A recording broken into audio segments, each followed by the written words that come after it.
Blessings, one and all, and welcome to the Mind's Eye Podcast. I'm Paul James Caden, and today we are going to talk about being obsessed with the devil. Now, it is Easter week, and we are approaching Good Friday and Easter Sunday, and I hope all of us will take a little bit of time to ponder what that means in our lives. Maybe even on a personal level. There is that metaphysical and mystical interpretation of biblical stories and writings. And when we see Christ being placed in the tomb and then resurrecting, that can be very symbolic of our own lives, a part of us that we're putting away that no longer serves us, or maybe our lives are changing. A part of us or who we used to be has now died, and maybe we mourn that or mourn for a certain person or certain period in our lives. But now maybe it's time to come out of the tomb and live again, live a new life, a new day. When we think about Good Friday, the crucifixion of Christ, also maybe think, what things in our lives do we want to take to that cross with Christ? What things, what habits, what mindsets, what relationships or circumstances that are weighing us down or making us feel heavy or dissatisfied? And then, of course, there is the literal interpretation. What does the death and the resurrection of Christ mean to each and every one of us? And I just wanted to mention all of that because I know it's a busy week for a lot of people. Spring break is starting. School is going to be out for a while. Parents are going to be busy. So I'm not sure that I'm going to do a show on Friday. I don't think people would have a lot of time to listen. Folks are going to be very busy. Some people may be going out of town, taking a trip, celebrating their own Easter celebrations.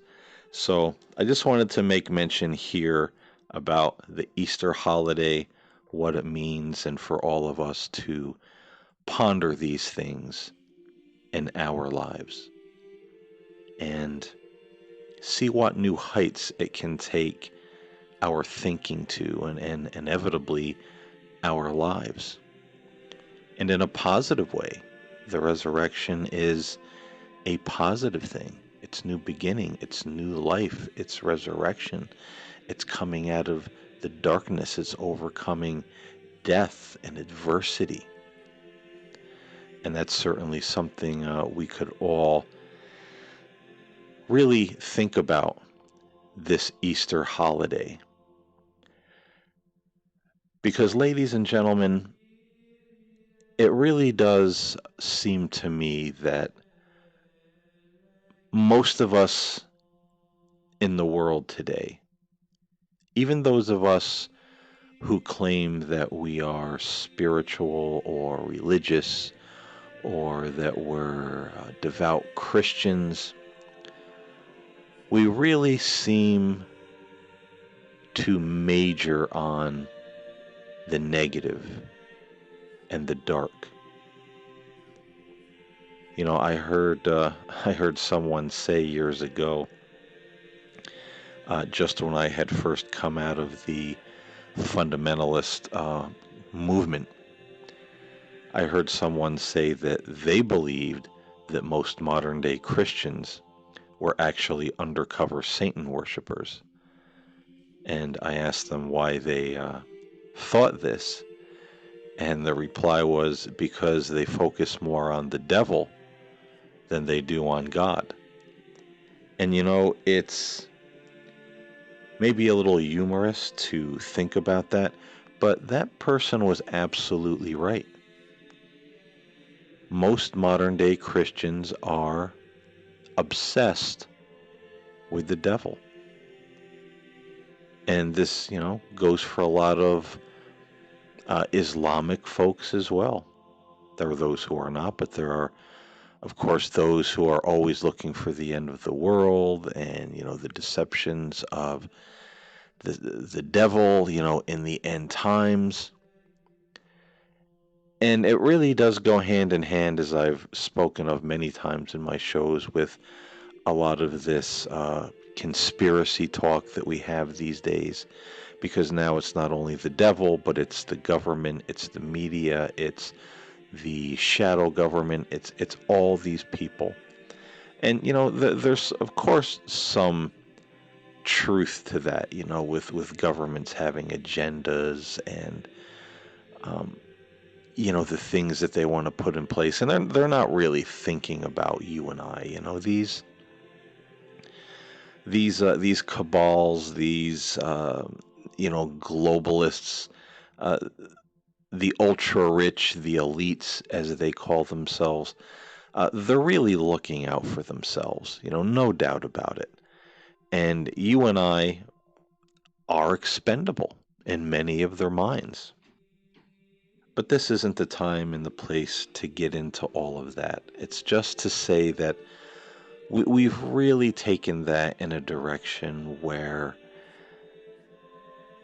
it's become unbelievable. It's become very fanatical when you're hearing people about, saying things that, all of the Democrats in the Democratic Party and then in the United States were all Satan worshippers and reptilians and sacrificing babies in underground chambers and eating their flesh and drinking their blood. Just so many bizarre ideas that people come up with because they're obsessed with the darkness. And if the truth isn't dark enough, we have to make it even more dark. So, now we have, the devil, we have the demons, we have the satanic Democrats, and, who are cannibals and blood drinkers and, all of this sort of thing. And people just have so much to obsess over when it comes to the dark side. And it's really unhealthy because I often ask myself, where is the joy in these people's lives? Where is the light? Where is the love? Where is the happiness? Do they ever just step outside and look at the distant mountains and the trees or the hills, the blue sky, the sunshine, the full moon at night with the stars, and just take a deep breath and say, life is good and life is beautiful. No matter what crazy mankind may do, life is good and God's got my back. Do they ever just really appreciate their families and their friends? The very fact that they have a job and that they can put food on the table. Are they just grateful? Do they have peace? Because it just seems that so much of the time they're spending every waking minute just digging into all of this conspiracy and darkness and gloom and doom. And when it comes to, appreciating nature, I I wonder if that's even possible because many of them give into this Gnostic idea that some dark, fake evil god, created this earth. So everything is in it is a lie and an illusion, and we live in this matrix that where he's trying to trap us in. And I'm going to be doing a show about that as well. I came across some, well, I should say, I rediscovered some information that I read years ago, and I just kind of came across it again by accident, and it was a real eye opener when it comes to this particular subject. But, suffice to say, there's so many people, and I've heard so many people say that they can't wait to die. They can't wait to leave this matrix, this soul farm. They can't wait for it all to end and to be destroyed. It's a very fatalistic faith and a very fatalistic belief system. Just believing everything, even the planet on which you live, is somehow polluted, dark, evil, a mirage, a lie, an illusion. Everything and everybody around you is a lie, it's a trick, and you're just waiting for it all to burn. I really do struggle to find how anyone with that mindset could enjoy anything. And then we look and we see how much the suicide rate has gone up over the last couple of years. During the outbreak of COVID last year, we saw many people who considered themselves to be devout believers and Christians. People said they were wonderful people, and I'm sure that they were, but they were committing suicide by the dozens during, the height of the pandemic last summer. People are desperate. People are lost. And I don't think this mindset, this prevailing mindset, at least here in America, it's probably half the country who thinks this way. And it's not only in America, because you see other people from other countries. If you're outside the United States, I have friends in England who say it's the same way there. So where is the joy? People are just obsessed with darkness, obsessed with Satan, obsessed with the devil. And that really shows too, because when you do a show like this one, and I'm not the only one who's noticed this, I've heard many podcasters say it that have a spiritual type of show. When you put out something that's enlightening, uh, when it's filled with love and a good message and trying to bring peace to people's lives, you get very few listeners. But if you put something out where you mention QAnon, Donald Trump, Satan, the devil, end times, you'll get many, many views. And I'm sure many people on the internet will click on this podcast because it has the word devil in it. But I would suspect on places like YouTube, many will listen for a short period of time until they find out it's not what they think it is, or it's talking about something that they believe and they don't want to let go of that, and they'll shut it off and give it a little thumbs down because, that's what they do over there. People can't let go of this complete fascination with the dark side. And it reminds me of that saying that Jesus spoke when he said, "Be careful that your eye isn't dark, because then your whole body will be filled with darkness." And he also said in those words to be careful that the light we think we have, be careful that the light we think we have isn't actually darkness. Now I'm paraphrasing there, but that's what he said in a nutshell. And what did he mean by that? Be careful how you see, be careful how you perceive things. Because if all you perceive is the darkness, then your whole mind, your whole being is going to be filled with that darkness. And that we also have to be careful that when we're pursuing something, when we're perceiving something, even though we think it is light, we have to be careful that it is actually not darkness that we're taking into ourselves, into our minds, into our souls, into our hearts. And I really feel that that's what a lot of people are doing in the world today.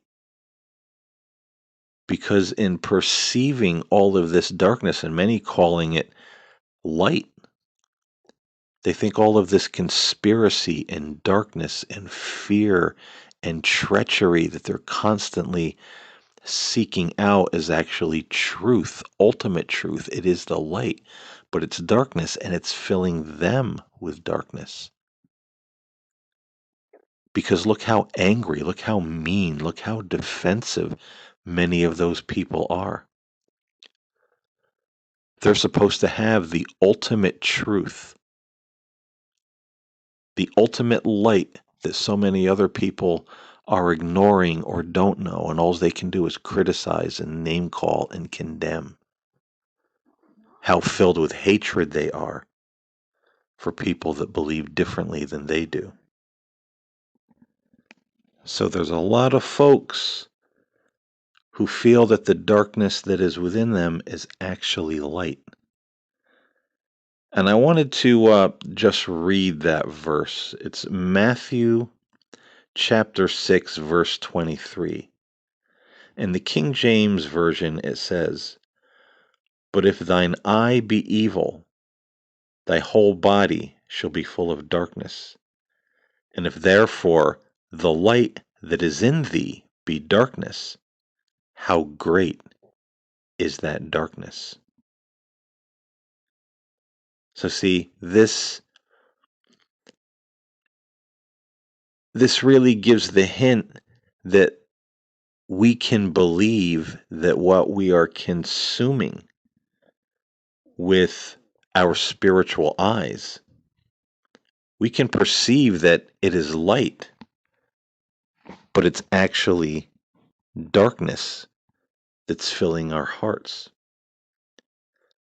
And I think the Amplified Bible really brings that to life, or rather brings it to light, because the Amplified Bible says, "But if your eye is bad, spiritually blind, your whole body will be full of darkness, devoid of God's precepts.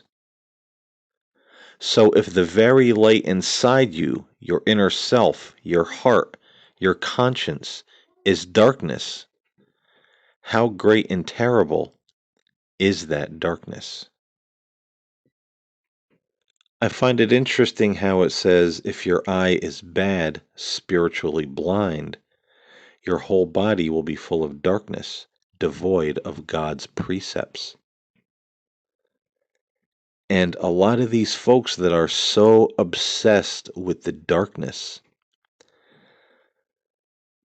they do seem to be very devoid of God's precepts, because they're always coming from that place of anger and judgment and fear and suspicion and even arrogance and ego.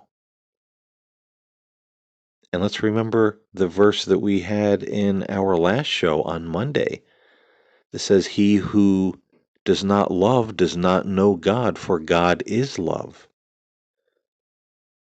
So that's the very foundation where we come from when we're speaking about or considering the precepts of God. If we start out from a place of fear and judgment and darkness and anger and suspicion and all of that, sitting back waiting for this world to burn because we think some erroneous God from the Gnostic belief system created this earth, we're not coming from a place of love. We're coming from a place of fear. We're coming from a place of loathing the creation itself, which was not created by some false god, I might add. That is a very erroneous belief. And when I do the podcast on this subject in the future, I think some people are going to be very surprised where a lot of this came from. And see, I knew this, but over the years you forget when you hear something, it gets stored in the back of your mind. And I think I ran across this and kind of remembered, because I've been talking about this a lot on the show, this infiltration of the Gnosticism into Christianity and all these different Gnostic ideas.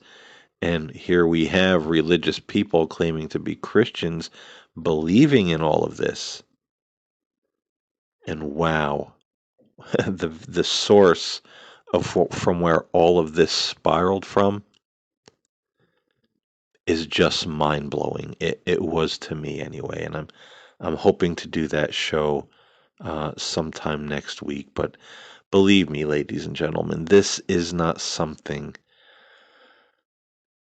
we want to start delving into. We don't want to become obsessed with the darkness. And maybe if you're one of these folks who believe in all this sort of thing, listening to this show, and you've gotten this far without turning it off, maybe these are some of the things to take to the cross on Good Friday. Crucify them with Christ. Let Him take them. Let Him take them to the cross. Let Him take that burden and free your mind and free your soul. And allow Him to bring you resurrection on Easter Sunday, to come out of the tomb of the darkness and into the light of a new day and a new faith. And if you hear me speak these words and you're one of these people that shrink back and, oh no, Easter is this pagan holiday, I'll have nothing to do with that, and you want to run back into the darkness, stop yourself. Because again, all of this is just more little demons and dust mites under the rug of this kind of prevailing mindset that is polluting people's minds, polluting people's hearts, polluting people's souls, and keeping them trapped in the tomb of darkness where they'll never get out and they'll never experience true resurrection. You want to talk about being trapped or caught in a matrix? This kind of thing will keep you trapped all of your life. And will you even recognize God if you were to see Him face to face? Because the idea of God has been so distorted in the modern age. Maybe it's time to lay all of this down and become that new creature in Christ that the scriptures speak of. And let the light that's in your body become true and pure light, filled with the knowledge of the precepts of God, not coming from a place of human learning that is doing nothing but filling you with darkness. And you know, it's very interesting to think about this whole Gnostic concept. The Gnostics believed that you needed certain wisdom, certain knowledge in order to escape, this matrix world, as we call it. And you see a lot of that filtering around today as well. We need knowledge, knowledge, new knowledge. We have all this new knowledge. But guess what, ladies and gentlemen? If that knowledge you are collecting is just coming from a humanistic source and philosophy, it is void of light. It is void of the wisdom of God. It is void of truth. And that is the tree that many people are picking their fruit from. The tree of knowledge of human reasoning, rather than the simple faith of Christ and in Christ. We could go back to the story of Adam and Eve in the garden, the tree of good and evil. Metaphorically, metaphysically, mystically, you could look at the tree of good and evil and say that it is a tree that bears two kinds of fruit: the fruit of the wisdom of God and the fruit of the wisdom of man, good and evil. And which one are you going to take down and take a bite out of? Most people are taking from the wisdom of man's side because this whole Gnostic idea has them thinking that's what they need. Someone who's so smart, someone who's so educated, someone who's so spiritual, to give them this new knowledge that's going to open their eyes in a brand new way that no one's ever known before. We know so much more about the blood drinking Democrats and the reptilians and, all of this sort of thing. Just the wisdom of man pouring darkness into people's hearts. So, which side of the tree are you going to eat from? As I said before, Good Friday is just a couple of days away. Maybe we should all start thinking about taking all that to the cross, giving it to the Lord, and let Him remove all of that burden, all of that toxic sludge out of our minds and hearts. So I appreciate all of you listening. I hope you got something out of this show today. As always, until next time, stay safe, stay well, have a blessed Easter, and I will talk to you next time here on the Mind's Eye Podcast.